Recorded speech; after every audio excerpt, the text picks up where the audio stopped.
June 11, 1997. Delta Center, Salt Lake City. He shouldn't have been out there. He couldn't eat, could barely walk, and the team trainers told him to stay in bed. While his teammates suited up for Game 5, Michael Jordan was curled on the hotel floor, shaking. The Bulls were slipping. 2 straight losses in Utah tied the finals at 2.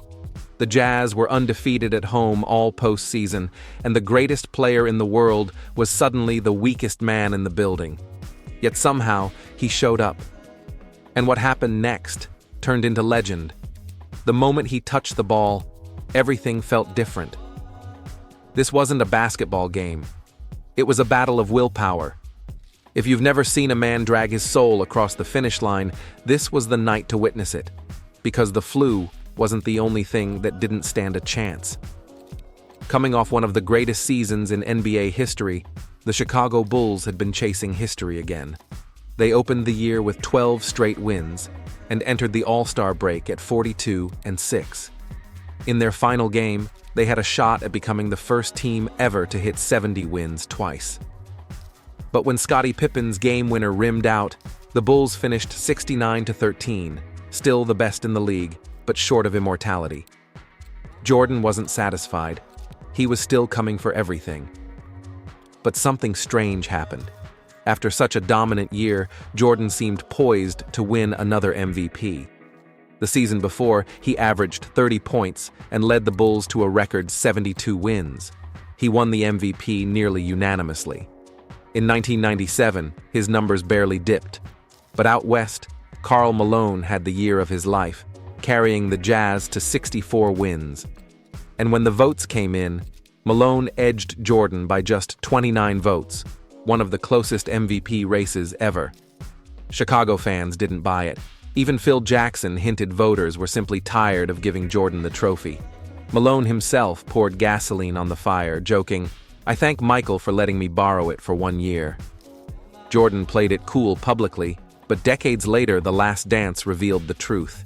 He took it personally, it became fuel, and he was ready to burn the league with it.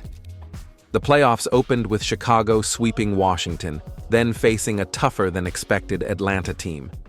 After a rare home loss in Game 2, Jordan tore into his teammates in the locker room.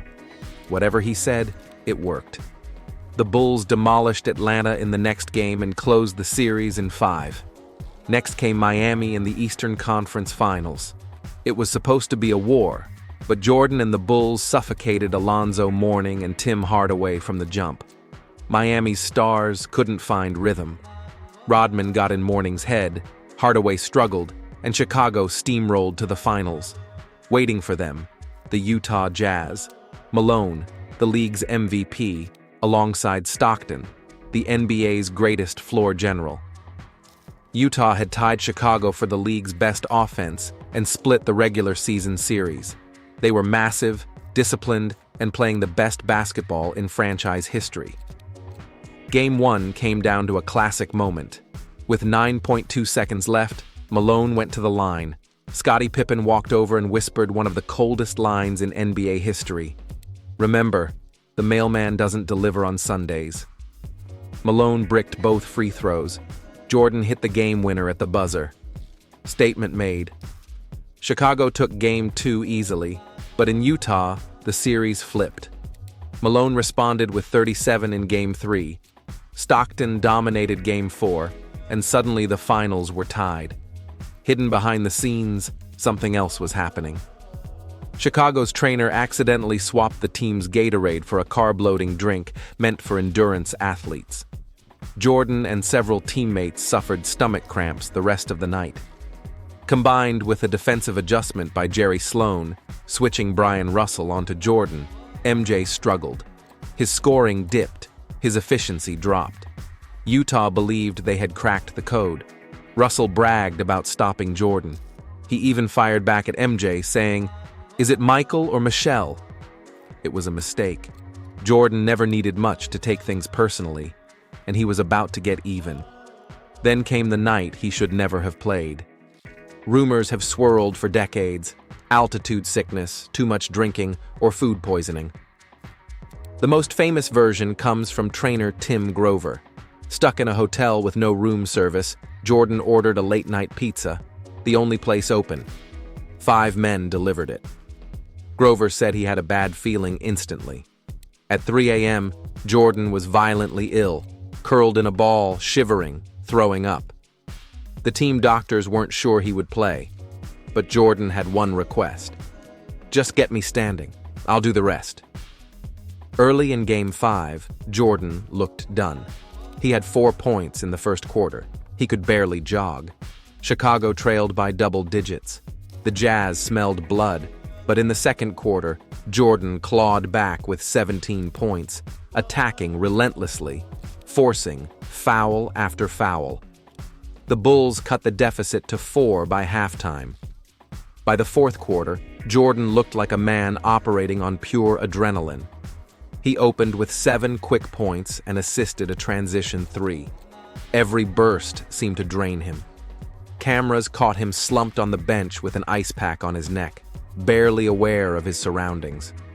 Seconds later, he was back up, drilling jumpers over Russell. The game slowed into a defensive war. Malone cracked under pressure. Stockton tied the game with a deep 3, but Jordan immediately answered. With under a minute left, MJ missed a free throw, grabbed his own rebound, and kept the Bulls alive. Then came the iconic moment. Pippen backed down, Russell doubled, and Jordan drifted open. The ball swung to him. He rose over Stockton and drilled the 3. The building fell silent. With 1 day to recover, Jordan returned for Game 6, looking more alive. Late in the fourth, the Jazz doubled MJ again, leaving Steve Kerr open, the exact play Phil Jackson warned him about. Jordan passed. Kerr knocked it down. Pippen sealed the win with a steal and a dunk. Chicago won their 5th championship. Jordan earned his 5th Finals MVP. The Stockton-Malone Jazz would go down as one of the greatest duos ever to never win a title. 12 50-win seasons, 18 playoff appearances, but like so many greats, Ewing, Drexler, Barkley, they ran into a force of nature. Jordan wasn't just better, he was relentless. And when he had a grudge, game over. Malone could keep the regular season MVP. Jordan walked away with the only trophy that ever mattered.